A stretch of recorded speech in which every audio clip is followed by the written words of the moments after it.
Team Coreño, KO Artist Sports. So here with AB Lopez. Man, ran the mountain, really, right? What? Easy, man. I was gonna say, talk to me about that. 42 years old. How old are you, brother?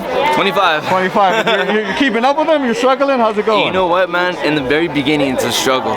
You know, it's that struggle where it's just your legs get tight. But towards the end, now I'm a little more comfortable, I'm okay with it, you know, and before I would like huff and puff, but now I feel like I'm able to control my breathing a little more, you know, to be able to work out with them a little more, so it's getting better, better. Talk about Manny, man. You've been in camp with him this whole time. Yeah. Has he kind of ramped up as well, like from the beginning of camp to now? Would you say it's a big difference? This is actually my second camp with him. First camp, I got him ready for Keith Thurman. Was very honored and very grateful for that as well. But yeah, man, he's picking it up. You can tell he's picking it up. Today he did 2 sets of sit-ups. He pushed himself on the run. He sprinted a little more. Yeah, man, he's pushing himself a lot more right now. 3 weeks away, and yeah. So even 3 weeks away, and he's still ramping up. Oh man, he's ramping it up right now. As like, you know, right now he's probably going to go home, rest, and then later on train as hard, and then tomorrow sparring again. Are you? Do you sparring with him in this camp as well? No, I am not sparring with him this camp. Last camp I did. Right now I'm just training with him, just to be able to run his presence. Right. Yeah. Well, like talk about the sparring with him when you did last camp. What's kind of the biggest difference sparring Manny than you would say with maybe anybody else? For me, absolutely, there's no getting ready for Manny. There's that. But for me, it was in the beginning to where it was starstruck first. It was starstruck first, and then second, it was just more of that coming forward. You don't know what to do, man. He's just keep coming forward.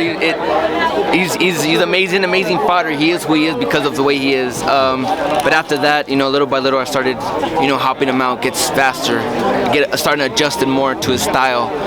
It was not easy, but I started adjusting, and he really liked my style, and I was very grateful that he kept me all the way till the end. Well, what if you had to pick one thing out of sparring that Manny does that's just different from anybody else, or the biggest thing that's like hard to get used to? What would you say that is? His angles. Yeah. he's not just coming forward. He's not coming from the right to left. He's coming from the middle, 90-degree, 40-degree angles, man. He's coming from everywhere, bro. You can't even tell, but it feels like he has 6 arms with him, man.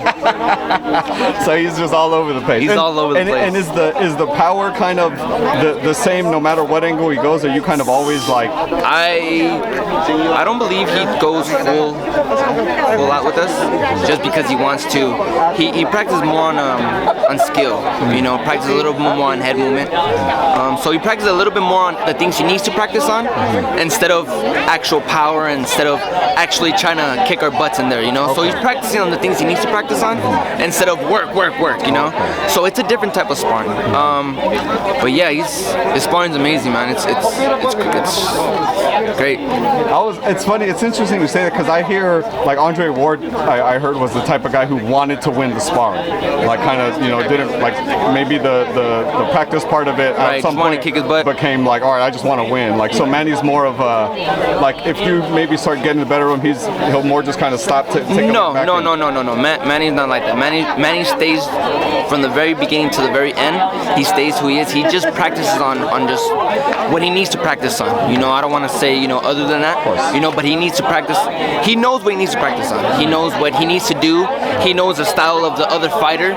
So he likes to practice on what he needs to practice on, head movement, under uppercuts, whatever he needs to practice on, that's what he'll focus on sparring. We were talking to your dad earlier, and he was mentioning kind of your road to Manny Pacquiao in that first Manny Pacquiao session.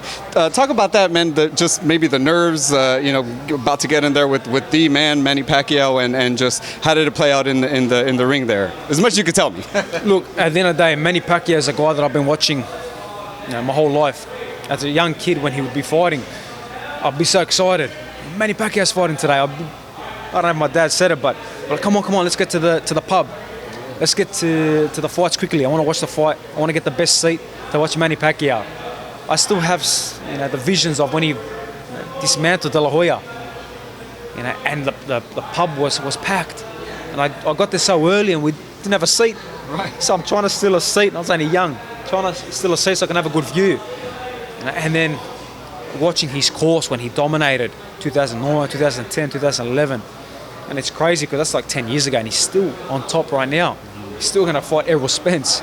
But to have done 3 world title campaigns with that guy, the legend, incredible. Especially that first sparring session, getting in there.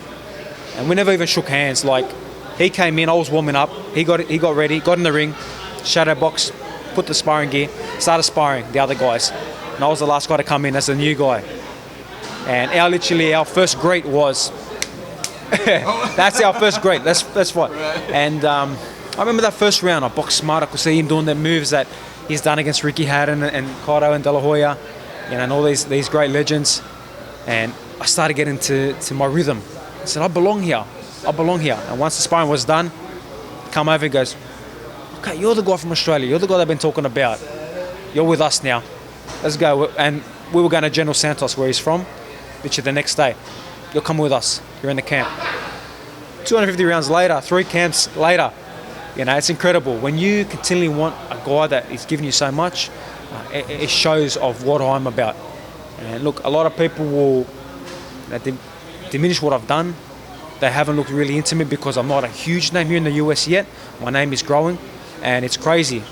When people start to look in depth of my career and look at my fights, they say, wait a minute, this guy is the real deal. This is a 50-50 fight. But a lot of people don't want to do their research. A lot of people are lazy. So I think people should start doing their research a little bit better and start understanding the sport a little bit better to say, okay, how good of a fight this is. Well, what was that moment like for you when, as a child, you're watching Manny Pacquiao in the pub, and all of a sudden it's like, wow, that's him, and he's doing the same moves. Like it's like faster in real life. Maybe I don't know what's that sensation like. It's a crazy sensation because you can see him doing the simple moves that you've seen him do, and they look simple. But all of a sudden, boom, boom. Okay, where did that come from? Oh, where did that come from? Right. All right, let me start throwing my shots. Okay, bang, I'm getting my shots off. So when you watch a guy who you've looked at your whole career as a young kid, and then you get the chance to spar him, it's crazy, man. A couple of days later, we're running the mountains in General Santos. We're having breakfast together. This is the kind of guy he is. Obviously, he's very famous in the Philippines. He's got the whole army with him. We finish our first run in General Santos. We finish our ab work, 5,000, 6,000 abs, and we sit down. Was that your routine before? Was that many ab works, or you were like, oh shit, this is some hard ab stuff? I was doing a lot of abs, but that was a whole different level. And then he said, George, you hungry? Yeah, breakfast. So breakfast. So in the beach resort where we ran to, which is his, he owns it, we sat in the little hut, and there was Manny in the middle, myself next to him, and his brother Bobby, who I got a great relationship with still to this day. And then you got the whole army, and you got the whole, the trainers and the people there, and he's getting calls from the army, and probably the president's calling him. And he's not even worried about that, and he grabs my plate, and he puts the rice and the beef stock and everything that they eat for breakfast for me to eat. Okay, Manny Pacquiao grabbing my plate, giving me the food, while he's got calls for the politics and the president and all this military there. He's a legend, man. He's a legend, not only in the ring, but he's a good human being. You've sparred with Manny Pacquiao, right? Plenty of times. Well, what would you say is kind of the hardest thing to understand about Manny in the ring when you to try to figure out? Legs and fast. Legs and speed, power. Just explosive power.